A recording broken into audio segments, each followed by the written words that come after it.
திருப்பத்தூர் அருகே விளையாடிக் கொண்டிருந்த 2 வயது குழந்தை தண்ணீர் தொட்டியில் தவறி விழுந்து உயிரிழந்த சம்பவம் அப்பகுதியில் பெரும் சோகத்தை ஏற்படுத்தியுள்ளது. திருப்பத்தூர் மாவட்டம் திருப்பத்தூர் அருகே சின்ன பசிலிக்குட்டை பகுதியைச் சேர்ந்த மோகன் பிரவீனா தம்பதியரின் 2 வயது குழந்தை கிருத்திகா, இவரது தாத்தா காந்தி மோட்டார் மூலம் தொட்டியில் தண்ணீர் நிரப்பியுள்ளார்.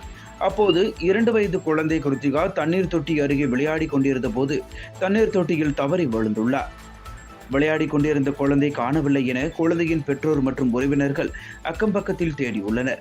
அதனைத் தொடர்ந்து 1 மணி நேரமாக தேடியும் குழந்தை கிடைக்காத நிலையில் தண்ணீர் தொட்டியை பார்த்துள்ளனர். அப்போது தண்ணீர் தொட்டியில் குழந்தை இருப்பதைக் கண்டு அதிர்ச்சி அடைந்தனர்.